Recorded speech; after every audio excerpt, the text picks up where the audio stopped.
The topic for today's video is neck training. So basically, if you're not already training your neck in some way, you probably should. You will likely see benefit from it.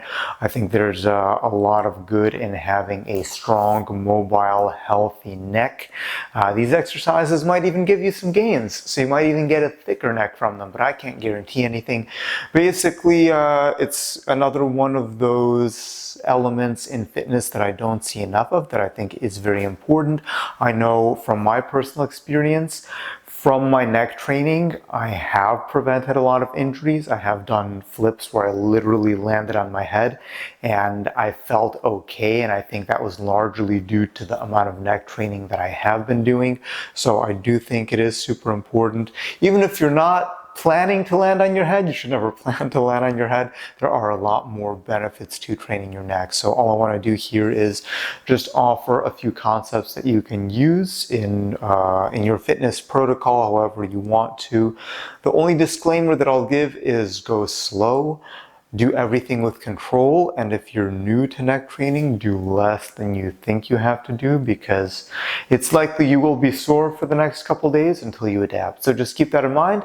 Other than that, let's get into the concepts. The first concept is going to be the most simple, but also probably the most important, is just movement, just moving your neck. That's something that you can do and should do every day. And then try to also understand the complexity of this joint and how many different ways it can move. So if we get into just super basics, we have right up and down, turning from side to side, tilting, and then you can start to combine, forwards, right? I'm not going to get super technical or mechanical here. If you want to, you can do your daily neck rotations, and that's something that I do as part of my morning routine. But once you start to have a basic understanding of how your neck moves, then you can start to add different exploration, different patterns and concepts to play with.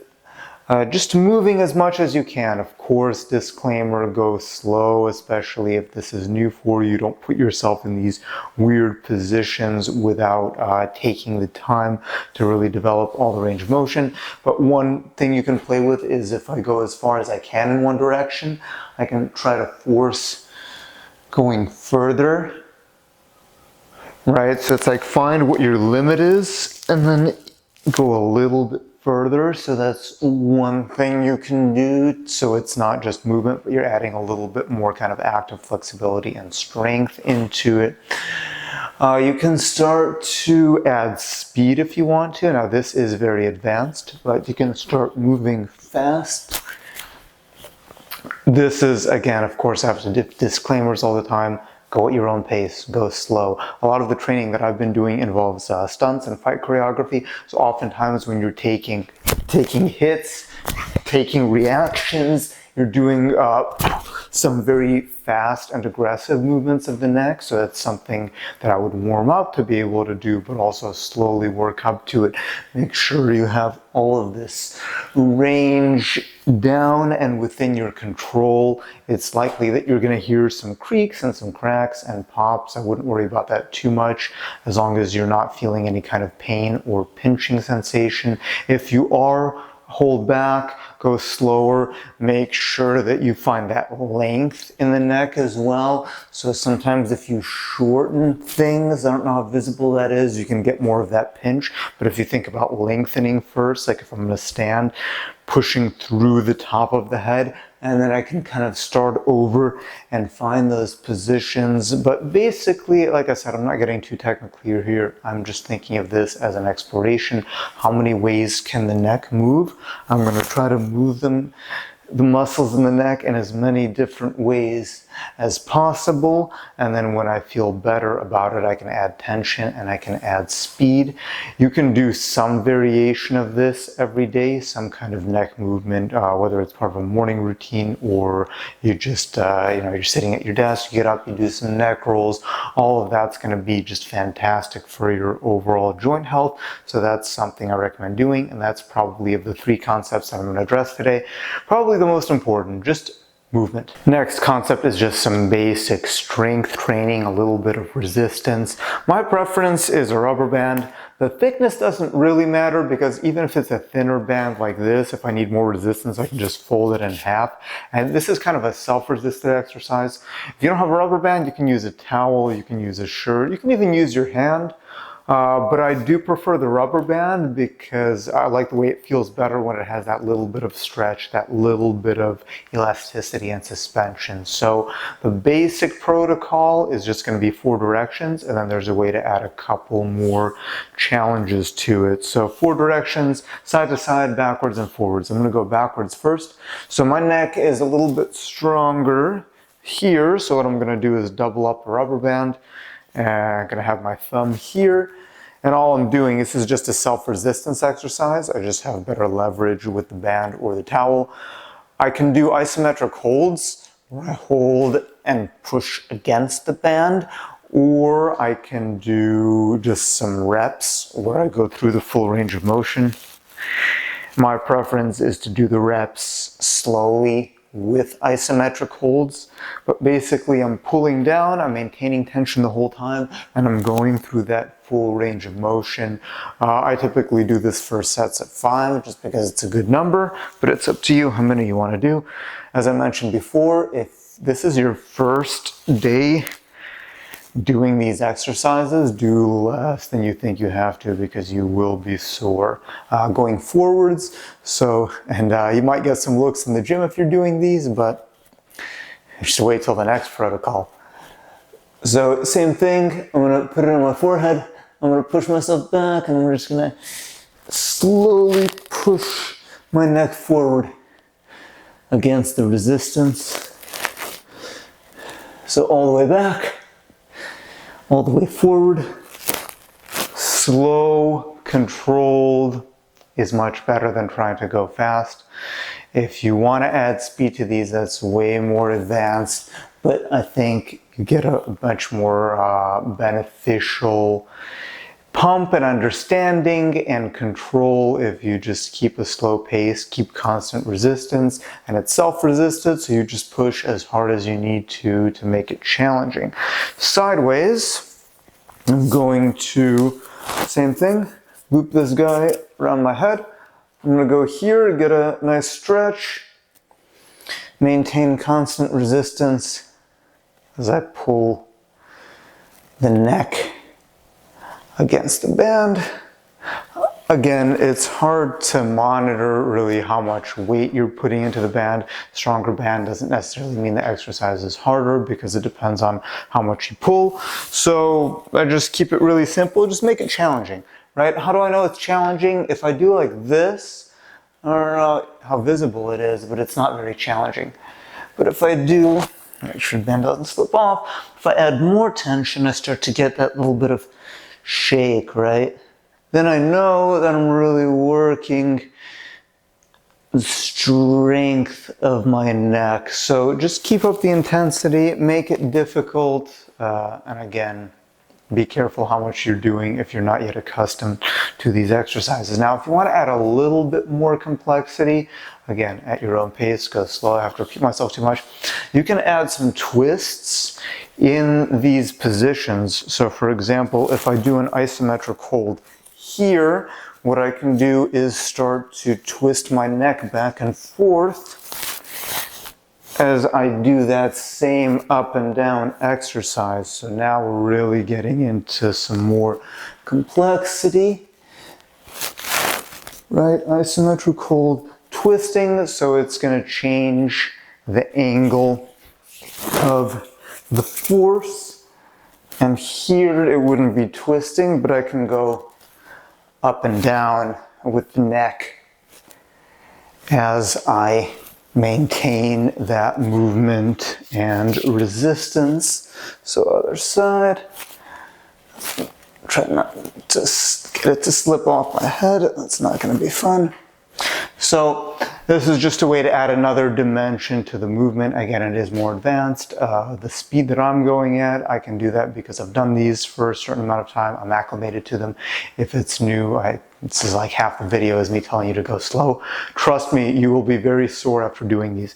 But yeah, rubber band, towel, and even, I think I've even mentioned this in a much older YouTube video, is you can do isometric holds with your hands as well. Right? So for example, I can do a stretch where I pull and then I can push against my hand. So even if you don't have any kind of equipment, you can still treat it as a self-resistance exercise and it's still very useful. However, I think it feels the best with the band because that stretch, you have like a little bit of suspension in the system. It's much easier to make the movement more, feel smoother and more fluid.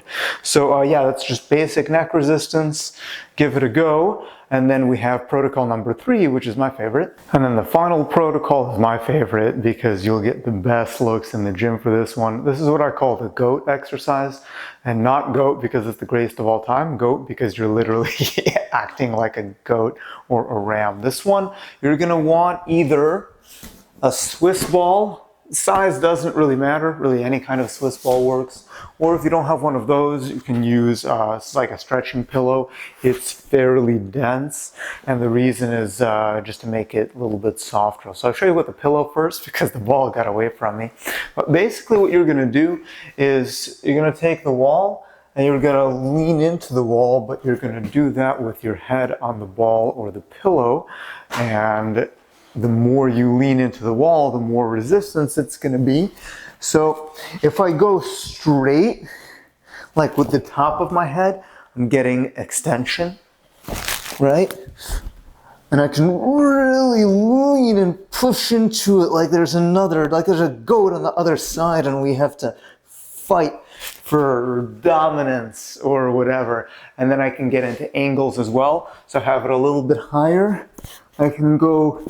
It's kind of hard to see from the edge, but it's hard to get a good angle. But basically, if I have my body like this, and it's on my forehead, and I'm leaning, then I'm working this movement to be able to hold myself up. I'll try to get another angle after this, like that.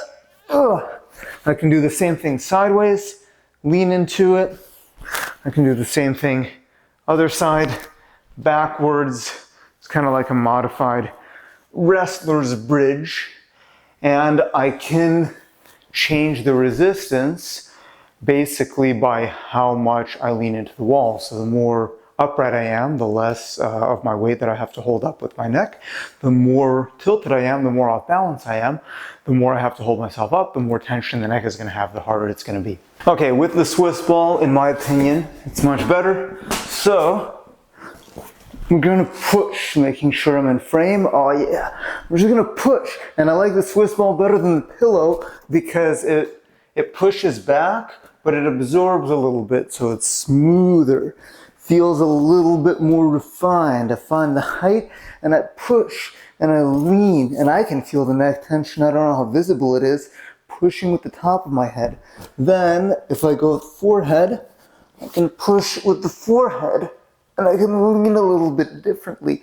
And I can go side to side. I can go sideways and push, push, maintaining the pressure, maintaining dominance over this goat that wants to challenge my dominion. Backwards. Backwards, just be careful that the ball doesn't slip out because it's gonna suck. But yeah, I can do exercise like this, where I'm leaning, but I'm doing very similar to how we did with the band. I can lean into it and really push back, side to side. I can add those small movements, right? A little bit of turning, maintaining that tension. So same thing here, a little bit of turning. If I want to, I don't think this is gonna be in frame. I can even go on my hands, on all fours. Am I in frame? Kind of. I don't feel like changing the camera angle. I'm on all fours. And I can be even more of a goat and push forward. Twist a little bit, moving.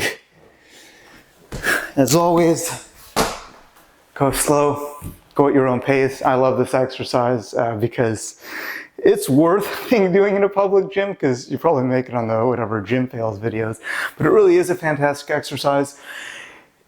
I like the Swiss ball the best, I think, because what it does is connect the neck to the whole body. So if I'm going sideways, it's not just the neck working in isolation, I'm connecting it to the rest of the body, pushing. So I think that integration is also a very cool aspect of this exercise. But in general, yeah, simple drills you can do. Go slow, you will be sore. But once you start acclimating yourself to it, then you can figure out how hard you want to go and how deep you want to go into that neck training. But as I mentioned, it saved me from much more serious injuries a number of times doing this kind of training, so I can attest to it for sure. And I do think my neck has gotten thicker. I was out of frame when I went all fours, so here it is. Like this. This is what you do at the regular gym to get all the looks. You crawl forward, pushing, twisting. That is a fantastic exercise. So I hope you enjoyed today's video. Just a couple ways that you can train your neck. As always, this is not the absolute. This is just a couple suggestions for you to add into your own practice to hopefully get some benefit out of. So if you enjoyed the video, share it, give it a thumbs up, like, subscribe, whatever. Let me know what else you'd like to see, and I hope you enjoyed this video.